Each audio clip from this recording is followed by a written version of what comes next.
everyone. Welcome back to my channel. If you're here joining us live, comment in the chat box and say hi. If you're new here, I'm Vanessa. I'm a fantasy, paranormal, and horror writer and book publisher. And on this channel, I talk about books, writing, and all things related to storytelling. And today's live stream is part of my Writing Diversely series.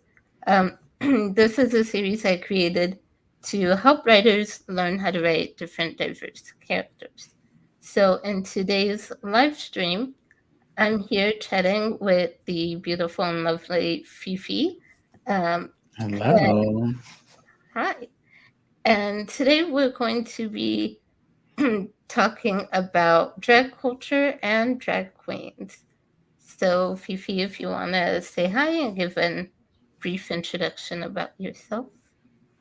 Oh, wonderful. So I'm Felicia Fefe Minor, and I have been a drag queen entertainer in the Phoenix area for about 15 years, or more. I don't know. I can't tell time. Anyway, but I love being a part of the community, entertaining, as well as doing other things, and look forward to this chat. Thanks for having me. Awesome. Thank you for being here. Yes. So, before we get started, you guys know I always do this quick disclaimer at the beginning of all my interviews, but I want to remind everyone watching that no group is a monolith. So Fifi is here graciously sharing with us her experience with as someone who is a drag queen, and hopefully this will help other writers out there as well. Um, but keep in mind that her experiences do not represent everyone who is a drag queen performer. So always, always, always make sure you do your research and you get sensitivity readers for your stories. So, with that being said, we'll dive into the questions.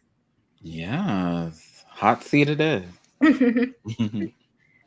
So, the first one is just, can you briefly share with us what is drag culture? And for those who don't know much about it, just like, what is it? How do you get into it? So drag. For me, drag is just an extension of my persona. It's an experience outside of my day to day life. So um, I transform into Felicia whenever there's a show, which includes, getting into, the hip pads, the nylons, the, the whole garb, and transforming, wearing the wigs, wearing they're all around me. And then, I don't look like Felicia on a day to day basis. And so, that's the time to put on my boogie pants and shine. As far as the culture goes, it's gone back many years. And so I believe that it originally was that women weren't allowed to play uh, in live entertainment, and so men were dressing up as women and um, playing both parts. And so there it goes. It's an extension of our gender expression. And so then um, as we travel through time, it has evolved and has become what it is today, um, with being one of the popular things that we have is Dragula and RuPaul's Drag Race being on TV for all to see, whereas for some it wasn't a thing that was mainstream. It was a thing that was a little bit underground, because LGBTQ plus folks were not accepted in many ways, and being in drag was one of those ways. As we see that it's a a repeat today. And so it was a way of expressing yourself and, you know, being a part of something that brought you closer to your community.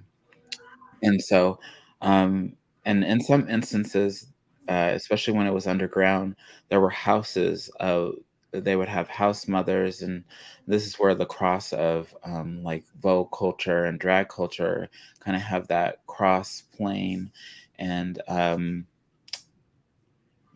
like if you got kicked out of your house for being gay, then you could, potentially join a drag family and they would take you in or give you sound advice. So, um, being a parent or a drag mother had so much meaning, especially back then. And not that it doesn't now, but I say that because being underground, y- you had to find your own community and find safety in that. So, drag culture is so many things. We're community, we're entertainers, we're a family, and as every good family, we fuss and fight and have our differences. But yeah, it's definitely evolved, and now we're here. Oh, Does that help? yeah, Okay. yeah, that's great. So what inspired you? Like, how did you first get interested in drag culture, and what inspired you to become a drag queen? So I had seen RuPaul on TV a couple times. I had seen Divine on TV a couple times.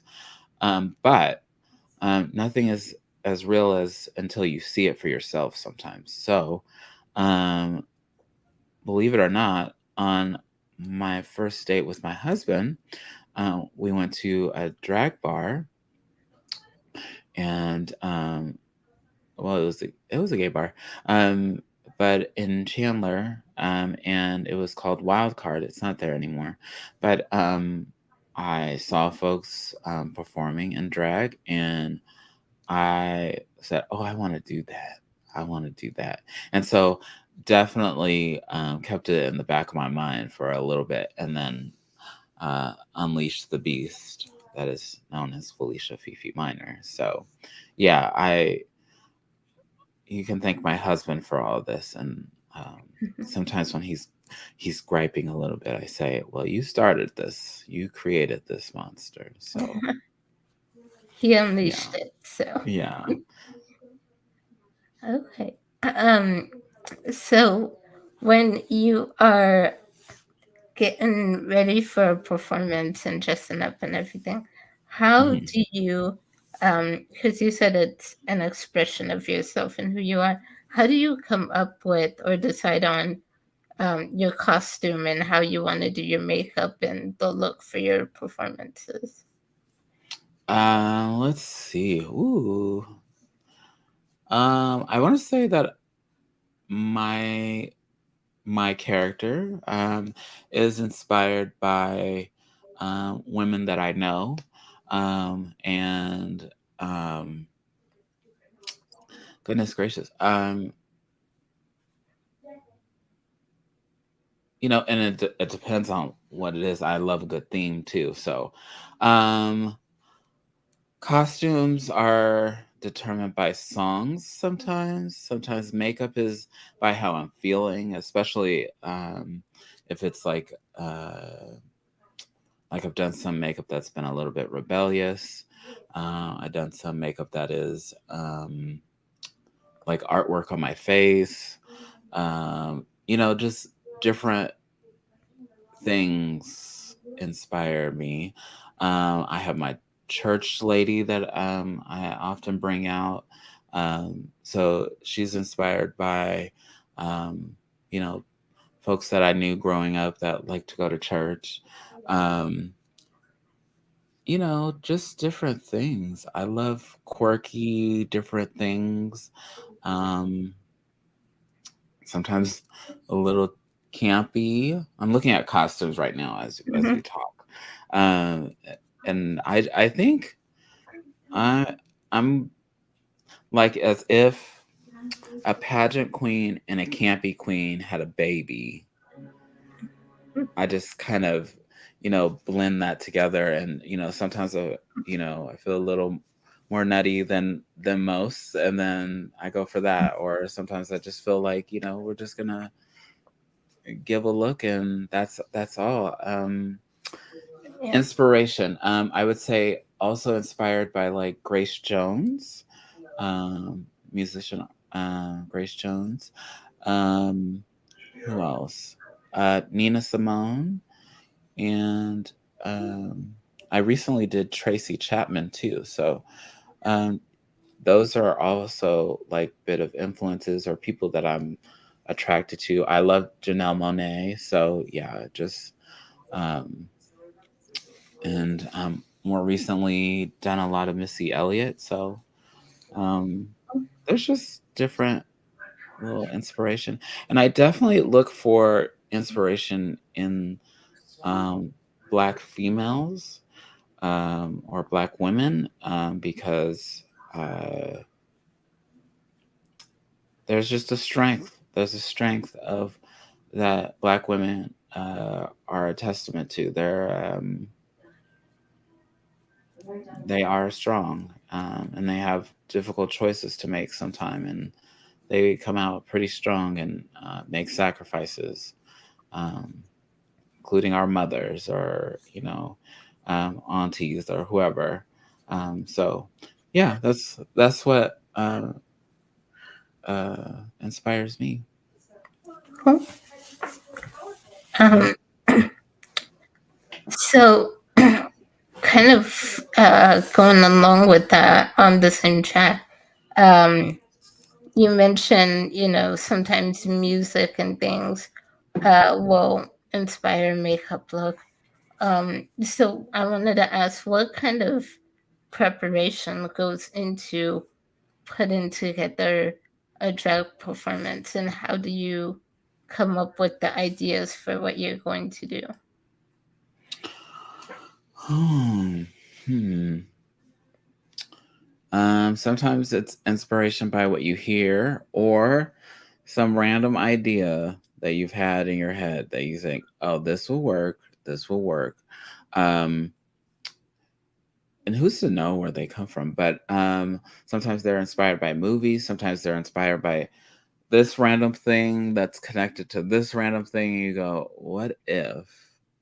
You merge. you know um and then sometimes you have an idea for a mix and think the same thing, what if, and what if, and put them together. Sometimes they don't work, sometimes they don't work, but sometimes they do. And when they do, they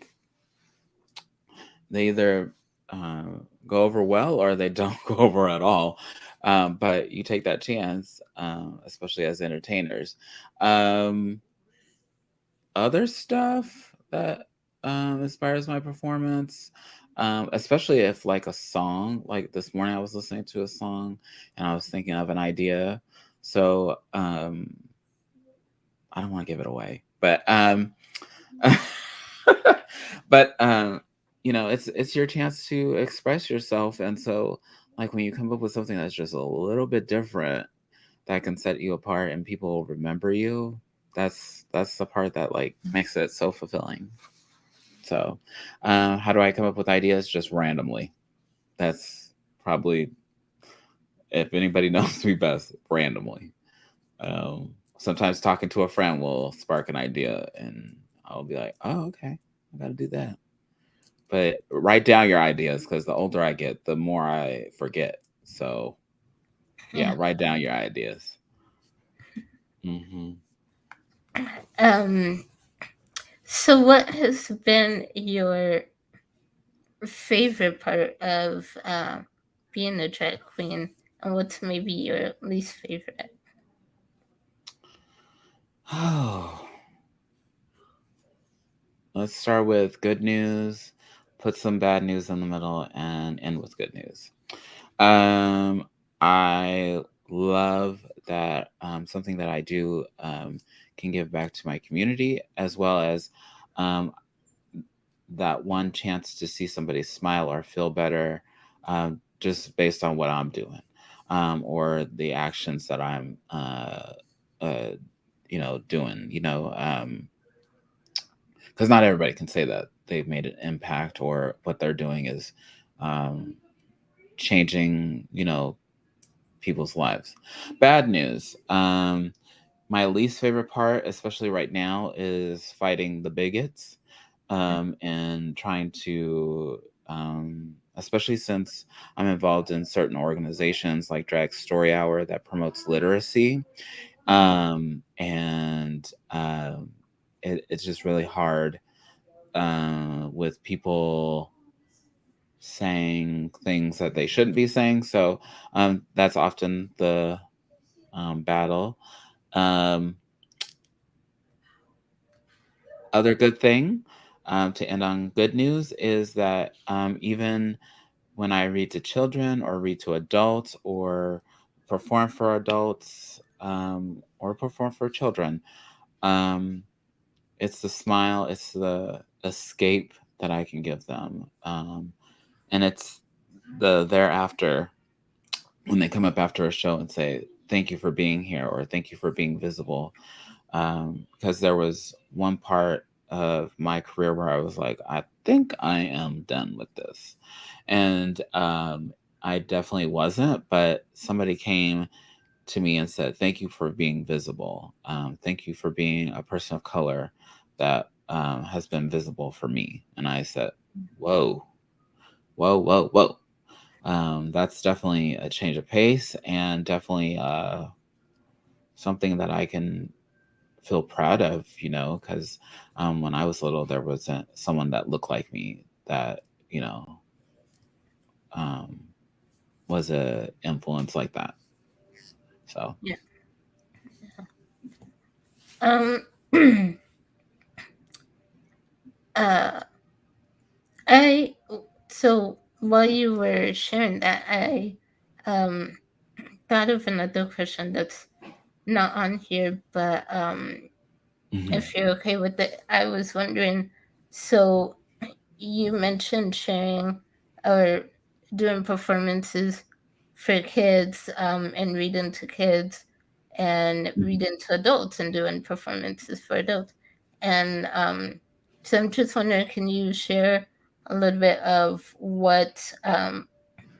how your performances are different for each audience, for kids and for adults?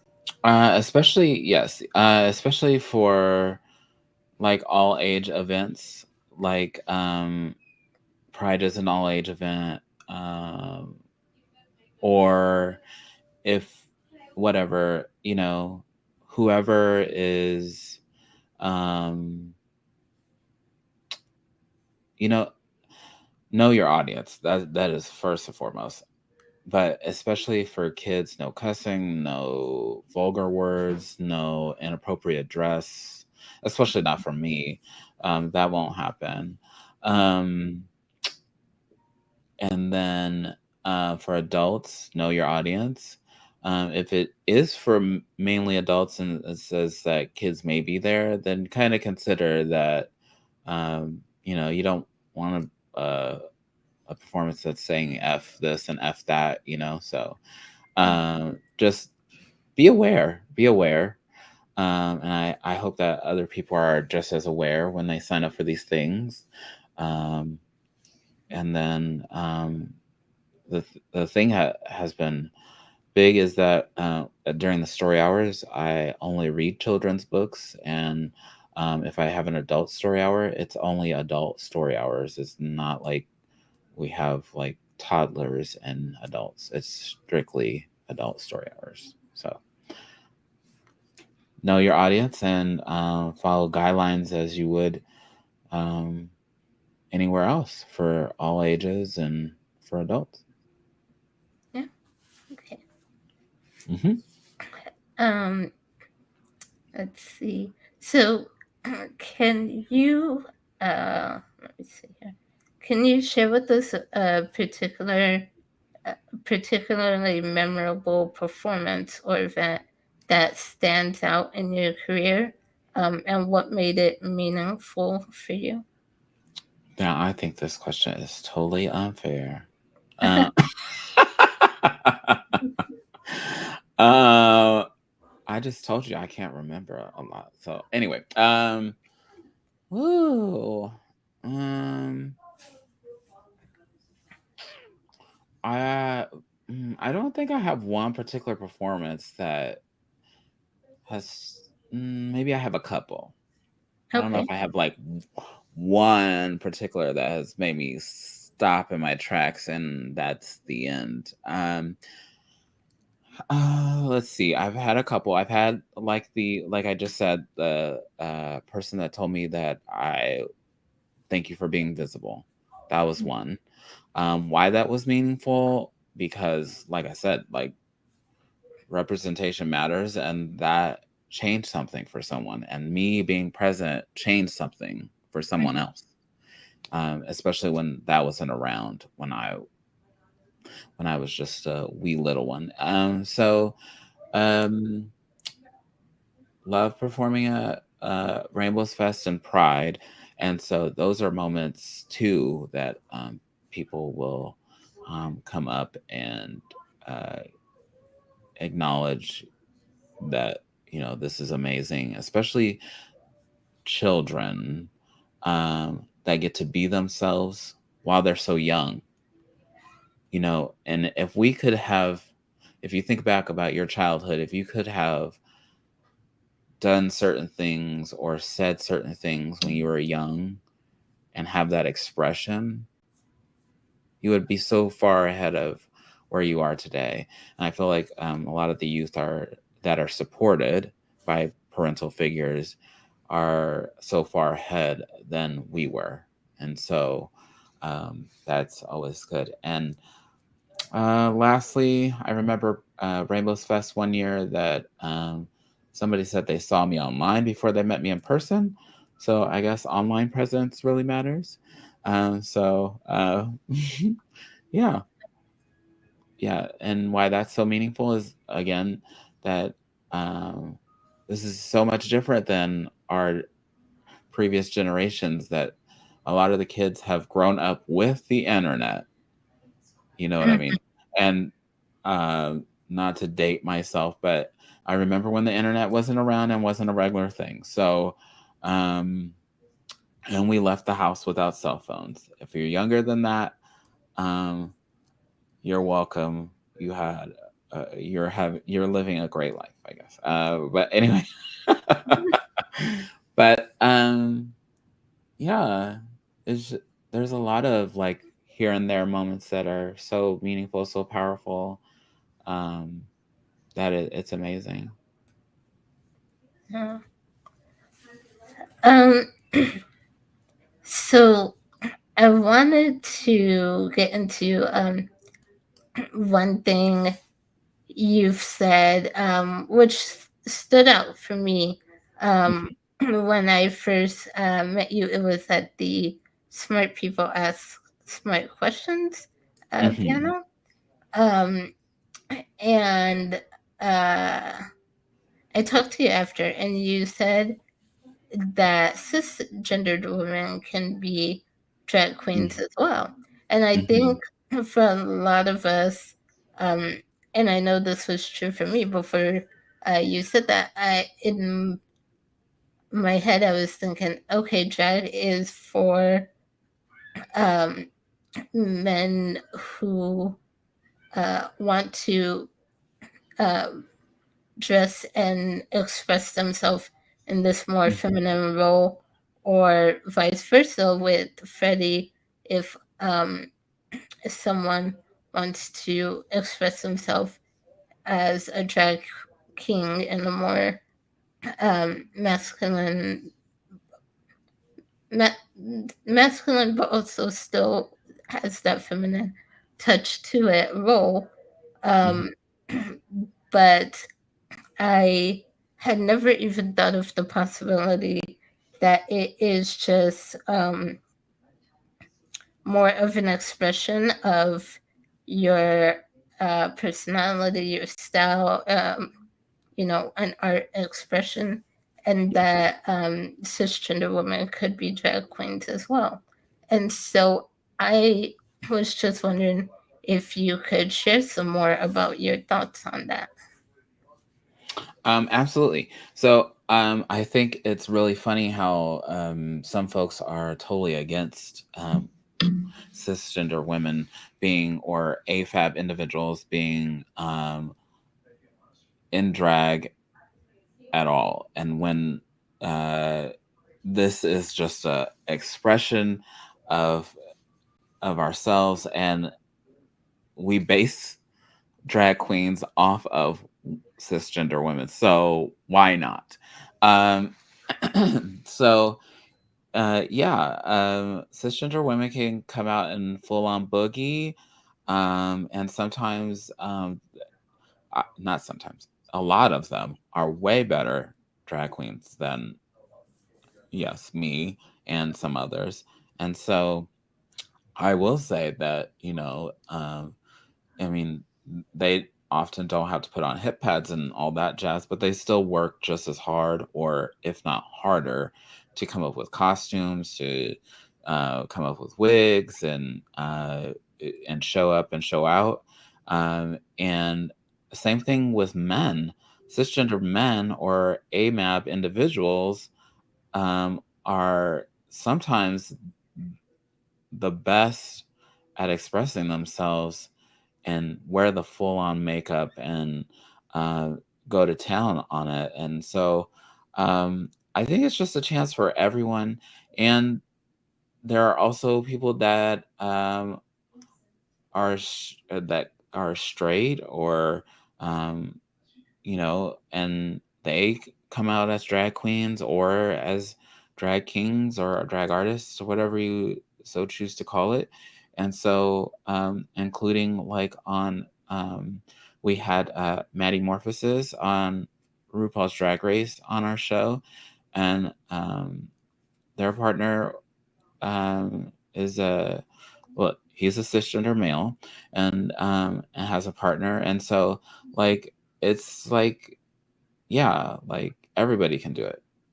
You could do it, um, and it's a way to have fun. It's a way to express yourself. It's a way to entertain, and so um, yeah, it maybe it used to be where people, I don't know, but um, I think, yeah, if you want to throw your ring in the hat, how about it? You might be way better at it than me. So yeah. So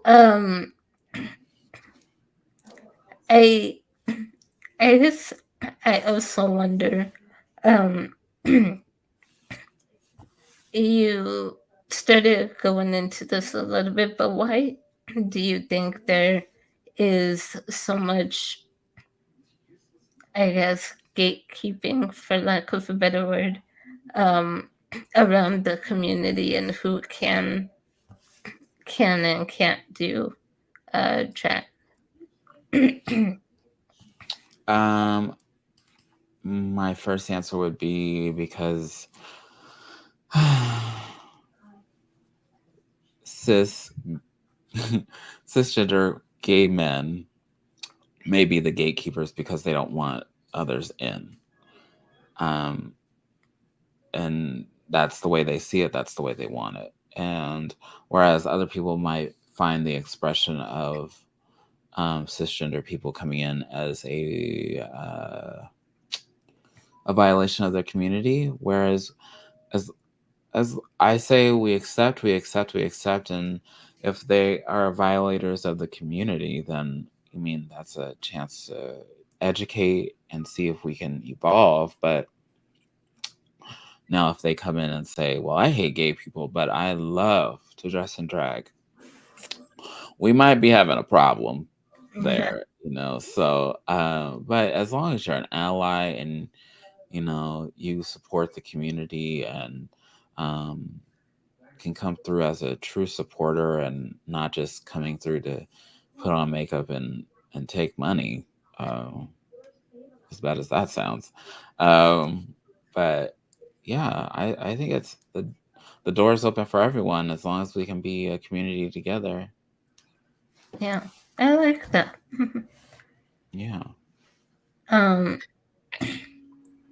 So, kind of speaking along to that, Hmm. have you ever experienced discrimination or adversity within the drag community? And if so, how have you dealt with that? Yes. Um, that is my basic answer. Yes, yes, and yes. I feel like sometimes you just when you don't have any opportunities or you can't find any opportunities, you go asking for them or you make your own, Yeah. and you have to go about that properly and not angrily. I think that sorry, the dog is barking because it's time to eat. Um, but I think that um, you can't you can't expect something for something you haven't given in to. But for discrimination, there are ways of addressing. But if people are outright disrespectful, you do what you got to do. Um, but I say if you do what you can do, support those that support you. And if the opportunities that you're looking for are not coming your way, then you yourself need to make those opportunities. Because nobody offered me a podcast. I just decided that's what I was going to do. Um, nobody told me how to build my brand. I decided what I was going to do. Um, Now, people may ask me to be on a show, but I often will ask. But if I get a no, that's an opportunity for another yes, or ask somebody else to get a yes. So um, yeah, and discrimination, like. Mm, I feel like there is discrimination for certain uh, minority groups, especially being a person of color. I think that you have to work. I think that all of entertainment has made people of color work harder than their counterparts, and so um, that is something. Do the hard work and don't ask anybody for. I'm not asking for anybody for an award. But if I get them, then hoorah and let's celebrate. But you know what I mean? So Mhm. I, And you have won a few awards from what I've seen on your site. yeah. And so I think that you work hard on what you want. And as far as internal, there's always going to be. I say drag is like the workspace. You go to work, there's somebody you like. There's some people you don't like.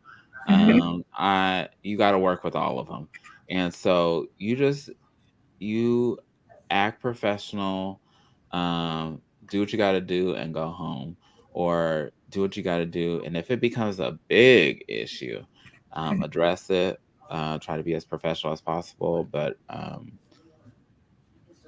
that's all. Yeah. If it don't secure the bag, don't pay me no mind. Don't pay it no mind. So Yeah. there you go. So, Right. um, so how have you, as a drag queen performer, how have you used your platform to advocate for marginalized communities or social issues that are important to you?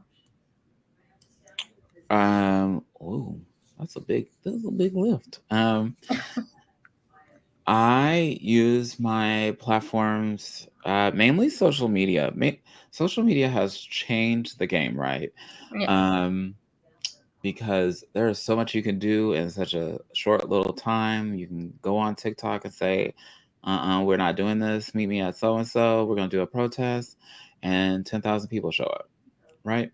Um, I want to say that there have been many causes that I have supported um, on social media and have raised money for, including during the pandemic. I raised about $5,000 for Black-led organizations, as well as LGBTQ plus organizations.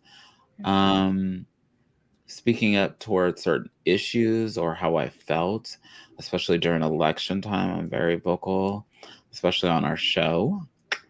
And Let's Have a Fefe is the name of the show. I keep saying our show and I haven't said what it was. But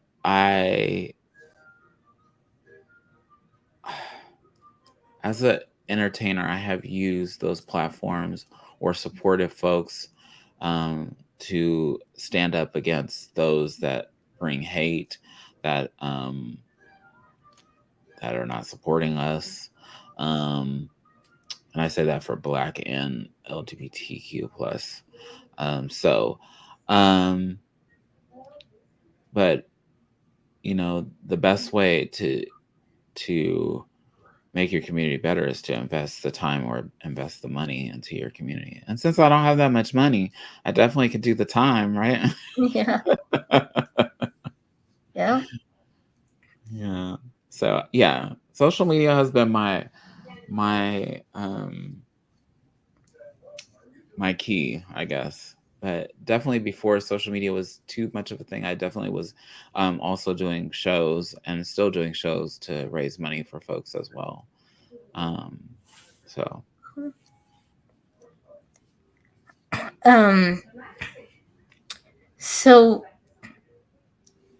with your drag persona, mhm. how or in what ways has it helped you to understand and express your own gender identity and personal experience?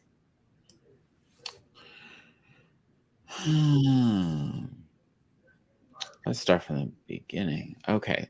So in the beginning, I thought that Felicia was over here and I was over here. So um and to realize that they're one overlapping person, but I feel like Felicia's an extension of me, and there's a lot of things that I was very much not in touch with, very very insecure about, um, especially being an effeminate man. I definitely grew up with, like you should be rougher, tougher. That um, you know, really shouldn't be who I was feeling I was. Um, and so growing up feeling like there's this masculinity that I need to live up to was very hard.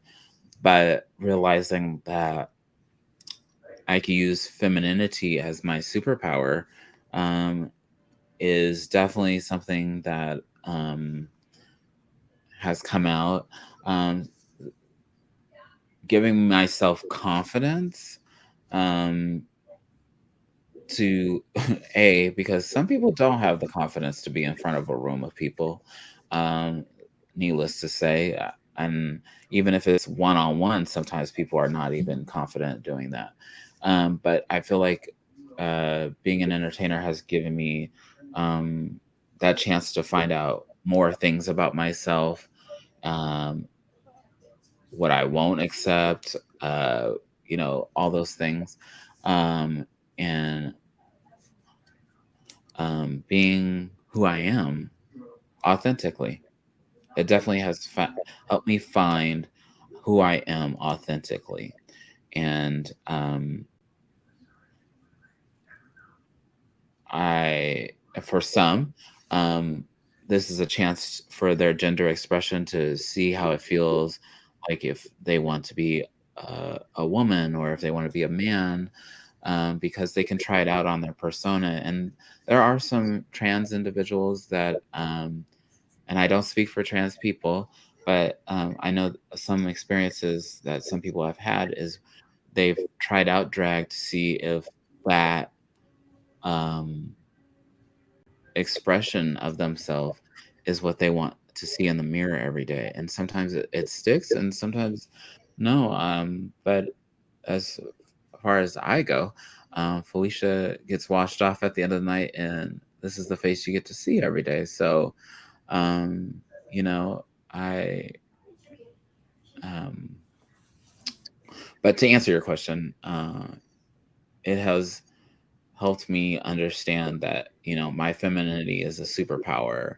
Of course, there's some small bits of masculine characteristics for me, but I'm okay with that, and that's not what you know the mainstream tells you. You have to be mainstream tells you have to be rough it, tough it.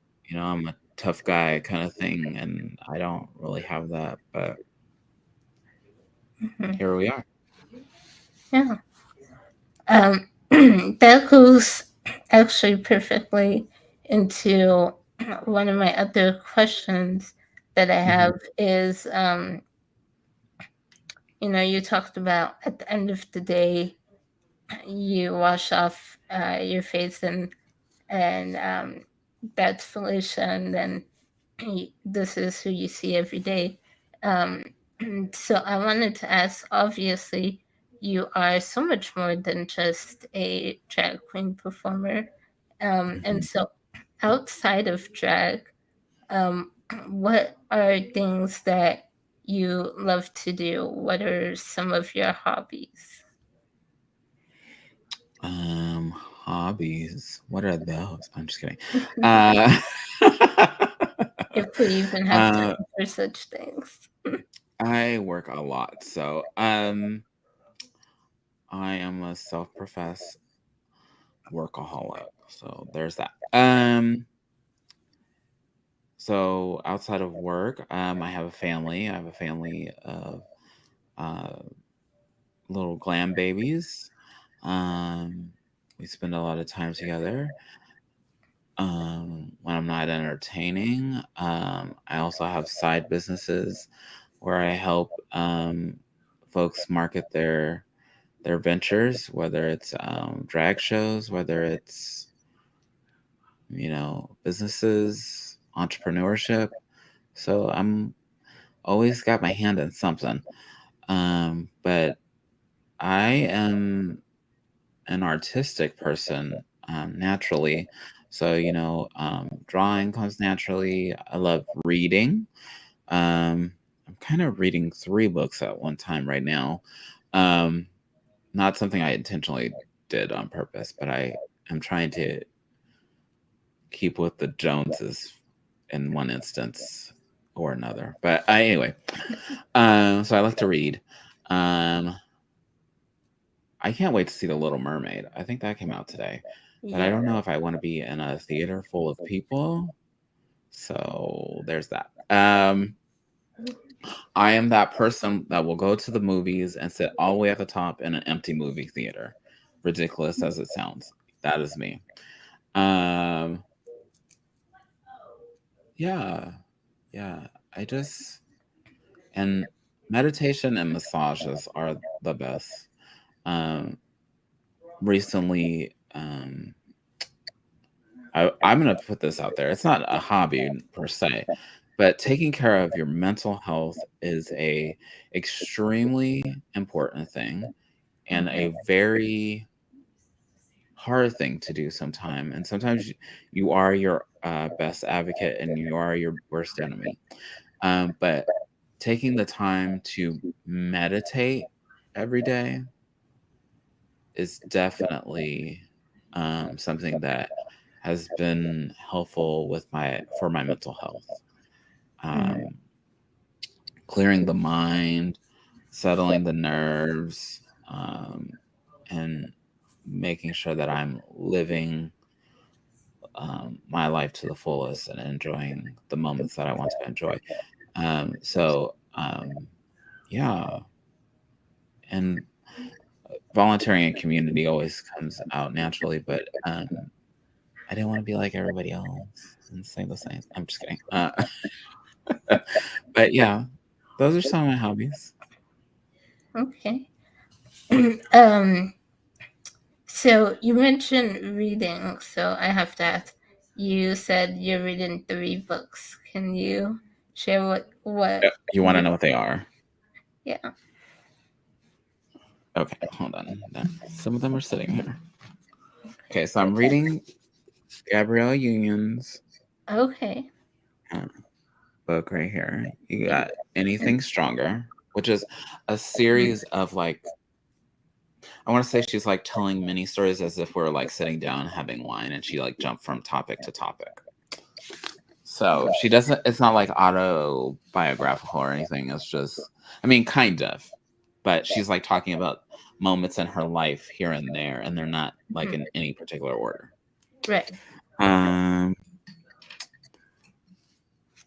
I'm reading Speak Your Way to Cash by Okay. Ashley Kirkwood. So there's that. And that one's like, you know, how to be a better speaker, how to, pitch and do all that happiness. And this one I just got, and I haven't even cracked the spine. Read a couple, but this is The Creative Act, A Way of Being, and it's by Rick Rubin. And I believe that he is like a record producer, if I remember correctly. Y'all look it up. But this was given to me by a friend because I was talking about having like the creative process, Mm-hmm. and this is like a different way of looking at the creative process and how to put things in buckets and defining success and all that. So That sounds that's really what I mean. interesting. That's what I mean by like I'm reading 3 things. I'm reading, yeah, the Gabby one I was reading first, and then I kind of started the other two, and I was like, oh, here we Yeah. are. I mean, I always tend to have multiple books going at once. So. I try to keep it one at a time. I don't know, but during the pandemic, I started this thing where I was going to read 1 book a month. Mm-hmm. It worked out well during the pandemic, of course, right? Because Right. we ain't going nowhere. But now I have this pile of books under my desk, and I cannot get through them fast enough because what are we doing? Now we're leaving the house. We're living life outside the house, and we Yeah. can, I'll be like, oh, well, I'll sit down and read that. But by the end of the night, dang, I should have, sat down and read that book. But, you know, I'll get there. Yeah. And I usually put a review on my Facebook page, or I'll try to put it on my Facebook page. I think I put the last one. Maybe I put the last one on my website, but I've been trying when I remember to put the what I think of it on my website Cool. and on my Facebook page. So, let's see here. Where did I leave off? Oh, so I know you mentioned earlier that you had a performance where someone came up and thanked you and said uh, they felt seen. Thank you for the representation. Um, Mhm. and I was wondering, has there have you ever had someone share with you that your performance or what you do specifically help them to understand themselves better or their gender identity better from seeing your performance? And if so, what was that like hearing that? Um, Moments in particular that I'm thinking of is when younger folks, um, tell me that their parents understood better because they saw me, or they saw someone like me or with me or whatever. Because Freddie and I perform in different places, often together. And so, like when we go to the drag story hours, and the parents are so relieved that there's someone like us that that they're, I don't know what to call it. Their their child can identify, and they can sometimes ask questions. Mm-hmm. Then that sometimes makes it better for them. And I think um, when parents can understand, they're better supporters. Right. And when ignorance leads the conversation, then it becomes a struggle. Yeah. So that's that's great. I'm glad that um, parents can learn and take away from your performance to help their child. Hmm. Um, Absolutely. so that goes into my next question, which is just what do you hope people will take away from the drag community? Mm.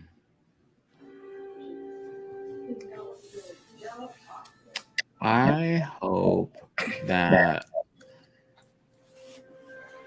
people understand that we're people, and that we're doing this to escape for a moment, for an hour or two, as we entertain, to see people smile. We hope that we make their life just a little bit better.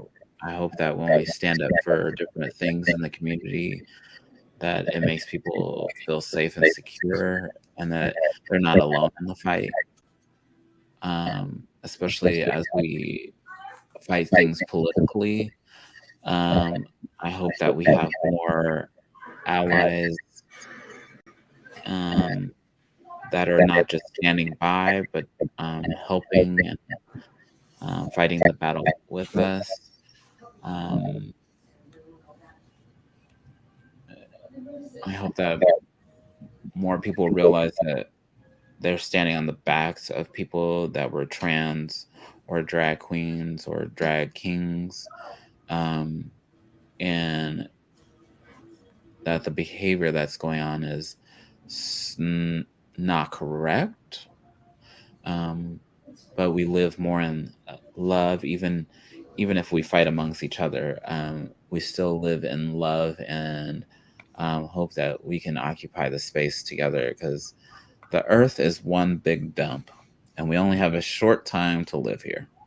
So, I mean, make the best out of the experience. And we've all chosen the experience that we want to live, or we're changing our outlook on life to be a better one, or, um, but we all want to be remembered for something.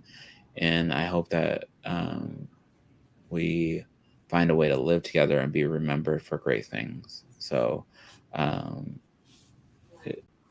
especially right now, the things that are going on is kind of a challenge. But um, we are people. We are people. We make mistakes, but we are one big old happy family, as they say. Well, and that what's been going on lately, that also leads into my other question, which was just um, how have the anti-drag bans that have been proposed, how has it personally affected you, and just do you um, what do you wish lawmakers would know? What do you want them to know when looking at these policies and putting them into law? First and foremost, y- your words are dangerous. Mm, Words are dangerous.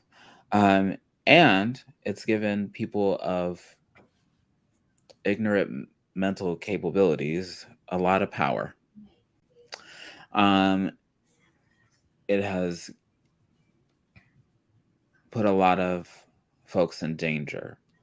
And I feel that a lot of these bills are not just drag pointed, because anybody could have came up with these a long time ago. But I feel like since the anti-trans thing is, the anti-trans bills are sweeping across our nation and across the world, I think that these are ways of getting at our trans siblings, um, and trying to silence and oppress a community that has started to like come to the light, if you know what I mean.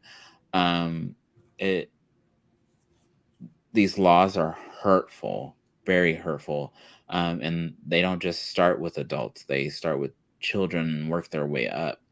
And so, um, I don't have a problem with being told that I can't perform in front of children. That would kill me that I couldn't do drag story hour, but um, uh, when you start to attack people in such a way, um, that it's already like it's almost like we're being hunted almost. And so all I can say is that these bans are hurtful and they're toxic, and the people that were silent about their anti anything are becoming louder, and bigots are getting more power because of these things that make no sense to me, but somehow make sense to others. But again, I said those full of ignorance are not reading anything and just assuming as they see them that this is okay, it's okay, yeah, this is great. And so I encourage folks to I encourage those that are able to vote, and saying that I don't get involved in politics is not a thing anymore, and it's not acceptable, especially in my book. um, if you can't vote, you should have a very, very, very valid reason. But when you complain about that your rights are being taken away, or that you can't do this or you can't do that, I'm going to look at you and say, did you vote? And if you say no, I don't want to continue the conversation any further. That will be the end. I will say, no, no, no. We really need to be more involved, and that includes from your city level up. If you don't like the way that the road is being painted, you go to city council. If you don't like somebody that's on city council because they're a bigot, you go to every city council meeting. Find a way, find a how. I mean, just there. If they're allowed to be so loud, why not? Why can't you be just as loud, or if not louder? So, um, lawmakers that came up with these laws can do things that I'd rather not say, especially if we have children that are watching, um, because I don't know where this extreme hatred comes from. And that's what it seems like. It just seems like random extreme behavior that is a distraction from other things, and which makes me look into other things like random laws that people have decided like to make up, and you wouldn't believe that, but here we are, and they're banning books mm-hmm. for reasons that seem to be so unacceptable because of LGBTQ plus uh, material, or because you know you know other things. And pretty soon it'll go so backwards that we'll be fighting for women's rights again, and it'll be so ridiculous, and people will be like, "What is going on?" And I will look at you and go, "Did you vote? When we had the chance, could you vote? Did you vote?" Mm-hmm. I mean, because that's the thing. People talk about it all the time. Oh no, I didn't vote. Oh, well, here we are. You could have been that one vote that tilted the pot over. So, Mm-hmm. yeah. How do I feel about them? I hate them. How they have affected me. Um, I can get into. I have been a target of the white nationalist party, especially since I read for a drag story hour. I have been called a groomer. I have been accused of sexualizing children, and I do neither of those things. I do not groom children to do anything. I read them stories. And if anything, I'm promoting literacy. I am very much the person that has been educated. Um, I may not have all the degrees and the special letters behind my name, but I definitely can read and figure things out, and self-taught myself a lot of things because I can read. And so, literacy and banning books. Hmm, I don't know. Yeah, Um, we're in a confusing time. That's all I can say. it really is. The amount of books that are banned is just crazy to me. Um, which is why I was really glad to start a banned book club with Equality Arizona. Because I'm like, we've read some of the books on that have been banned in previous years. And one of the ones that we read was Melissa Mm. by Alex. I forget their last name, but it's a children's book about a young girl who is transgender and uh, is trying to express that by auditioning for the role of Charlotte in her school's play of Charlotte's Web. Oh. And it's the cutest little story, and there's nothing at all in there to suggest that it should be banned, other than the fact that it has a transgender main character that the Mm-hmm. story is about. And so I'm just Absolutely. like, these fans are absolutely ridiculous. And it's one thing Mm-hmm. for a parent to say, I don't want my kid reading this, but when you go to have a book banned or challenged, now you're essentially saying, I don't want anyone's kid reading this. Yeah. And so, yeah, I remember like my parents being like, "Okay, you can't watch that movie," or "I don't want you reading that book until like you're older or something." But I don't remember my mom becoming so outrageously irate that she was going to go to the library and say, "You need to take all of these books down, Mhm. and if my kid ever touches them, or if somebody else's kid touches them, I'm taking it all the way to the top." I Mhm. mean, like, whoa. Yeah, yeah. That's why I said it's craziness. My parents are very religious, so growing up, they Mhm. did not want us reading Harry Potter or watching the movies or anything.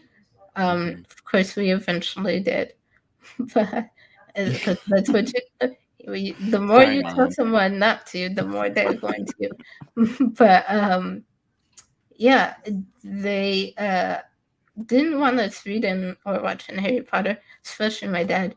But they would never ever think of going to um, a school board meeting or a library and saying, no one should be reading these. You have to take them off the shelves. Yeah. And I don't even think you need to show up in person. That's the part where I think maybe you just submit a form or something and then off it goes. But I'm like, wow, this is quite the little thing we got going here. Mm-hmm. Mm-hmm. So Yeah. I don't know. Um, yeah. Well, I just have, let's see, I think I have a couple more questions left here.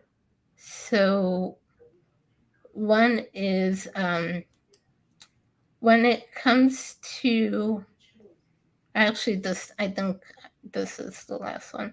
When it comes to writing drag queens or stories that involve drag culture, what are some stereotypes or tropes that you think writers should be aware of and kind of uh, stay away from? Uh, ooh. Mm, I don't know. I had some earlier in my mind. See, this is why I have to write stuff down. I have a case of the OLD, and it's going around. Be careful. Um, stereotypes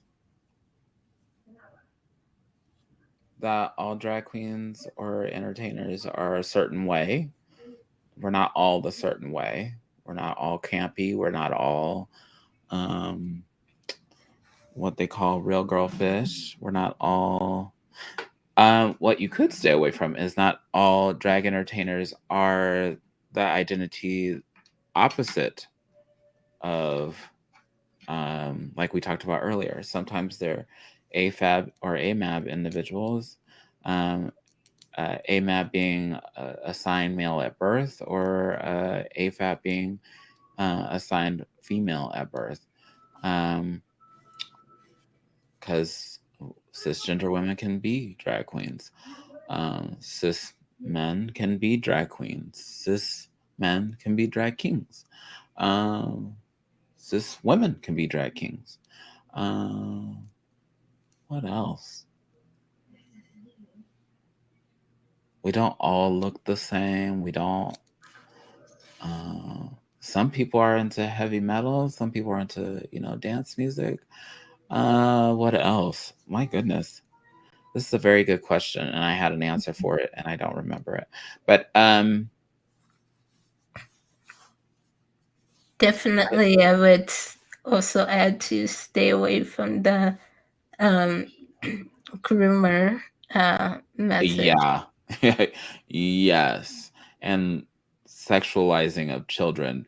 If these so-called bigots are such great Christians, please send your local pastor or preacher or father or bishop to be investigated, especially since like the other day I saw like 10,000 people claim that that Christian churches have done some things to them. I'm like, whoa, here I am. I'm just reading a book. Mm-hmm. Goodness gracious. Yeah, stay away from groomer. Um, there are entertainers of all kinds and abilities. I know a drag queen that is a national title holder, a multi-winning national title holder, that is has a prosthetic leg. So there are folks that are of different abilities that are winning crowns, national titles. Uh, That's actually a great point that I hadn't even thought to ask. But you mhm, bring up a great point. It's like uh, drag queens and kings and performers who have disabilities, like mhm. um, how uh, I guess just is that something um, people would normally come across, or um, I guess I'm trying to think like. So let me give you an example. Mhm, There is a drag troupe overseas that all of the troupe has Down syndrome, and so and I think it's drag syndrome is I think that's their name.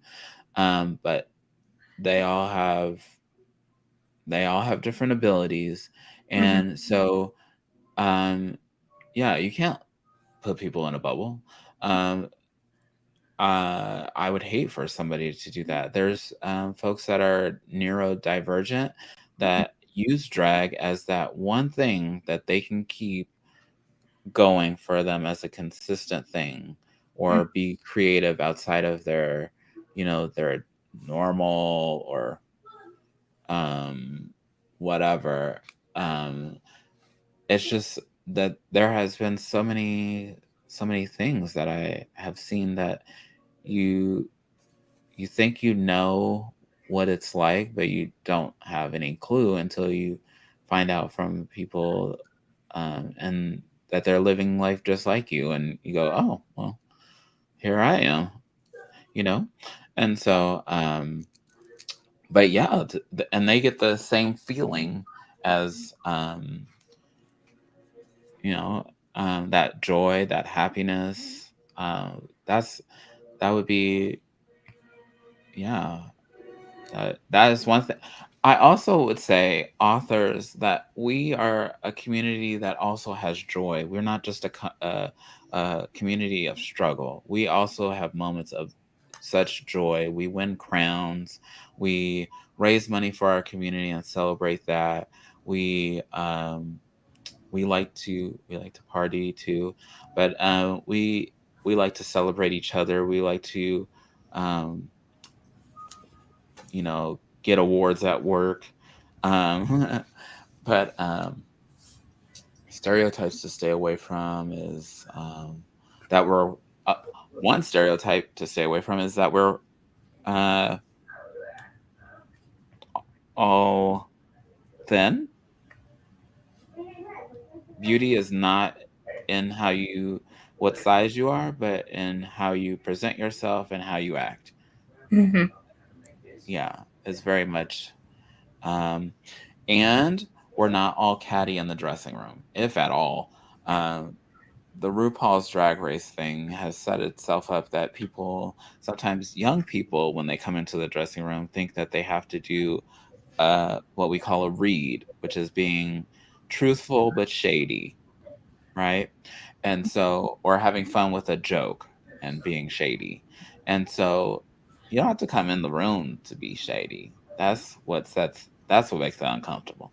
When you come in, you get to know people, you laugh, you cry, you get to know people like at the workplace, and then you can throw a little shade like, haha, Vanessa did this, haha, and everybody starts laughing, including you, even even though they're making fun of you. If you can laugh at yourself, you can laugh at anything.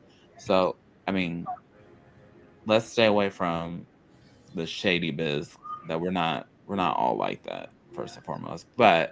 Um but the shadiness comes from because we're so familiar with each other, not this not hatred all the yeah. time. And I feel like RuPaul's Drag Race, they have ratings, and people think that's how it is all the time. Mm. But yeah. Um, yeah. So uh, that actually brings up for me. So how, for someone um, who might be interested in doing drag and being a drag queen, what advice would you give them on getting started? So, um, years ago, I would say find somebody, um, and try to learn it from ground up. But I feel like today the entertainers have it so much easier because they can go on YouTube and figure out how to put on makeup, put on a wig, um, how to put on nylons, and you can order costumes online. That is how easy it has become. But with that, before you put on the makeup, before you put on the costume, before you put on the nylons and put on a pair of heels, think about what it means to you. I would say the part that's missing sometime is people need to think what makes this so important for you. Like why why do you need to bring this person to somebody? Why does this person need to be present? Um, and if it's because you need to see somebody like it, or if it's um, not just because you like to party, but because you want to enjoy yourself and entertain, you have to understand why. Um, there's a lot of good reason in the why, and like there are some people that just do drag just to raise money for organizations. They do it for nothing other than to raise money for organizations. Then yes, that is your purpose, that is your thing, that is your why. But like just think about that, and you may not initially have the full on thorough answer, but that you are doing it because of representation, because of you want to give back to the community, because you want to. There's there could be multiple reasons, but find that strong thing that keeps you going, so that when you start it, and when people start telling you no, or that this is they different things, but and as you start your journey, make sure you listen, because that is one thing I did not do when I first started. I did not listen to people, including my husband too. But I was not listening to folks at all. I was like, yeah, this is what I'm going to do. And yeah, that's it. And they were like, well, good luck. And definitely, I found out the hard way because I did not listen. And so, yeah, um, be sure you listen. Um, take it all in. I say if somebody says try A, B, and C, then you try it. If it doesn't really work for you, or you try it a couple times and it's not working for you, then you can go to that person and say, you know what, I tried that, and thank you for your advice, but it didn't work. Or you say thank you and move on about your business, but at least thank the person for trying to give you advice. Um, if somebody comes at you kind of cold and says you should quit, eh, kind of back off. But follow your heart. Yeah. Hmm. Um, well, thank you, Fifi, Yeah. for being here today and joining me um, and answering all these questions. I don't see anything in the chat box for questions or comments, so No we'll head, questions. What? I know. um, so I guess we'll kind of wrap up, but do you want to share any final thoughts before we go, or um, any upcoming performances that you want to share, anything like that? Let's see. So, I kept saying our podcast, our show. So our webcast slash podcast is available all the time. But we're on hiatus until like the fallish, because we just finished our season 11, but our 10th year of Let's Have a Fifi. And I host that with Freddy Prinze Charming, who has been very instrumental this year in setting everything up. But we've been doing a drag podcast that is not focused on drag, though.